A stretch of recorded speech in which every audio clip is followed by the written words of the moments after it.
આદિવાસી સમાજના યોદ્ધા ચૈતરભાઈ વસાવાના સમર્થનમાં ચૂંટણી લડીને ચૂંટણી જીતીને બેઠેલો માણસ ન્યાયતંત્રમાં રહેલા વ્યક્તિને સીધી સૂચના નથી આપી શકતો કાયદા પ્રમાણે, બંધારણ પ્રમાણે. હાઈકોર્ટના સરકારી વકીલના એક નિવેદનથી ભાજપનો ભંડો ભાજપના પ્રદેશ પ્રમુખ પાટીલે એને પક્ષપલટો કરાવવા માટે ખૂબ મહેનત કરી. ચૈતર વસાવાએ એની વાત માની. આજની આ પ્રેસ કોન્ફરન્સમાં ઉપસ્થિત સૌ મીડિયા મિત્રોનું સ્વાગત છે. ગઈકાલે 2 જુલાઈ 2026ના રોજ અમારા ધારાસભ્ય અને ગુજરાતના સૌ યુવાનોના લોકપ્રિય નેતા આદિવાસી સમાજના યોદ્ધા ચૈતરભાઈ વસાવાના સમર્થનમાં સામાજિક રાહે ડેડિયાપાડામાં એક મોટા કાર્યક્રમનું આયોજન થયું. ગુજરાતભરના લોકોએ જોયું કે કેટલી વિશાળ સંખ્યામાં સ્વયંભૂ આદિવાસી સમાજના યુવાનો, વડીલો, માતા બહેનો હાજર રહી અને ચૈતરભાઈ સાથે થઈ રહેલ અન્યાય અત્યાચારની સામે અવાજ ઉઠાવ્યો. ગઈકાલે જ્યારે સમગ્ર ગુજરાતના આદિવાસી સમાજના, અને ગુજરાત જ નહીં, મહારાષ્ટ્ર, રાજસ્થાન, મધ્યપ્રદેશ, બધા જ બોર્ડર રાજ્યોમાંથી આદિવાસી સમાજના વિવિધ સંગઠનના આગેવાનો અને લોકો પધાર્યા હતા. જેવો આદિવાસી સમાજ જાગૃત થયો કે તરત જ સરકાર ઉપર દબાણ આવ્યું અને ગઈકાલે જ હાઈકોર્ટમાંથી સુખવંતીબેન બલિરામભાઈ વસાવા એમને જામીન મળ્યા. અચાનક જ કેમ આવું થયું? તો સાંજ પડતા સુધીમાં મેં જોયું કે હાઈકોર્ટના સરકારી વકીલનો એક વિડીયો આવ્યો પ્રેસ કોન્ફરન્સના માધ્યમથી.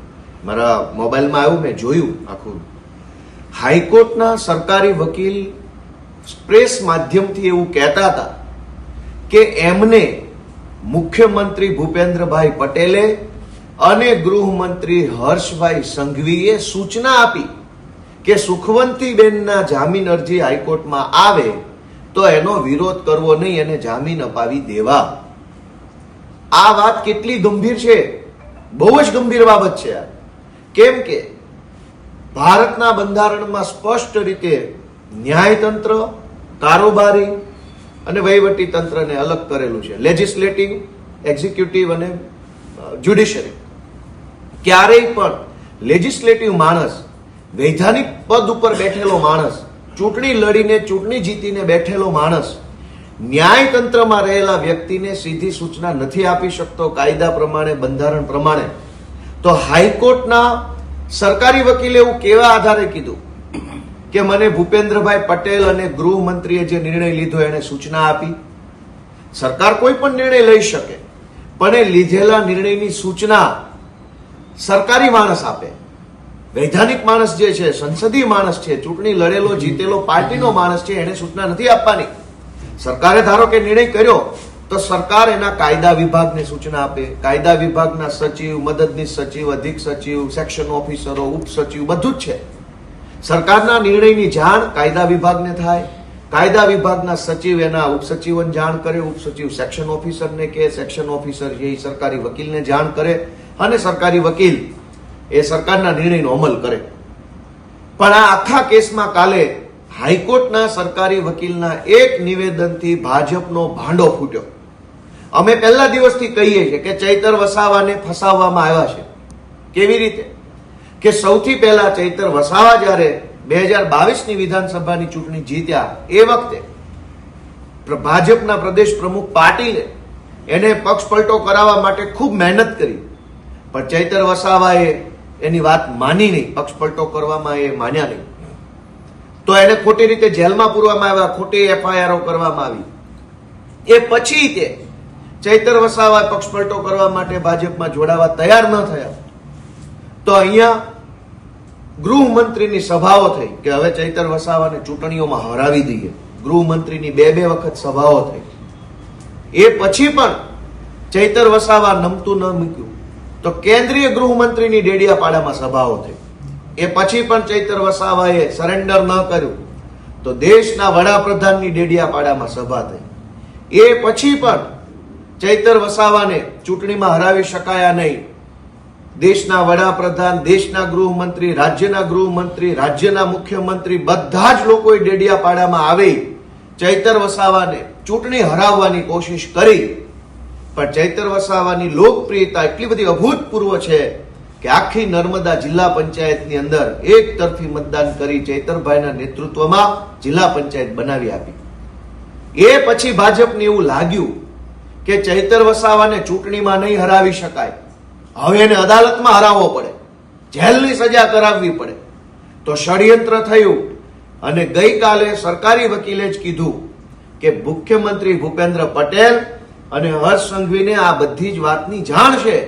એણે જ સૂચનાઓ આપી સરકારી વકીલોને, એણે જ સજા પડાવવા માટે થઈ પોલીસને, વકીલને, સાક્ષીને, પંચોને વગેરેને સૂચનાઓ આપી અને એણે જ આખે ખોટી ઘટનાક્રમની અંદર એક ચૂંટાયેલા ધારાસભ્યને જેલમાં પુરાવાનું કામ કર્યું. એ વાતનો ભાંડો ફૂટી ગયો. શું કામ?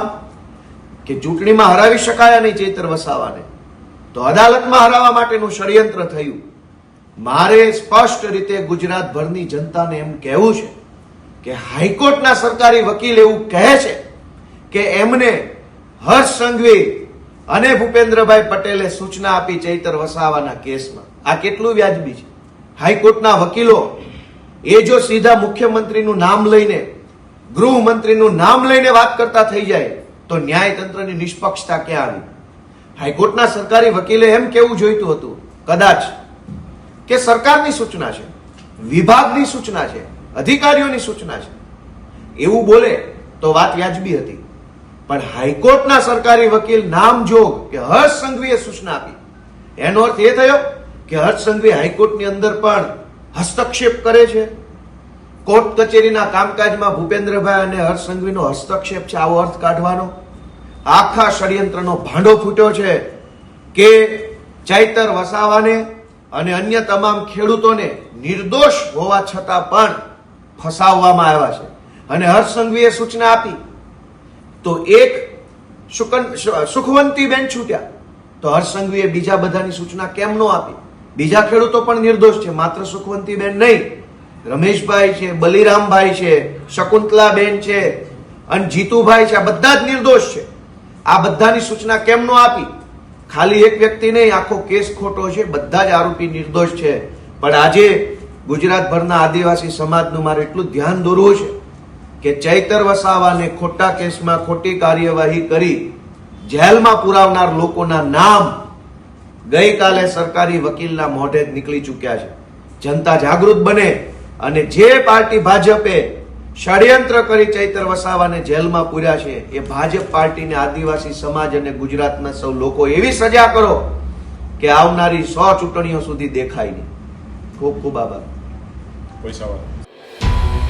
આદિવાસી સમાજના યોદ્ધા ચૈતરભાઈ વસાવાના સમર્થનમાં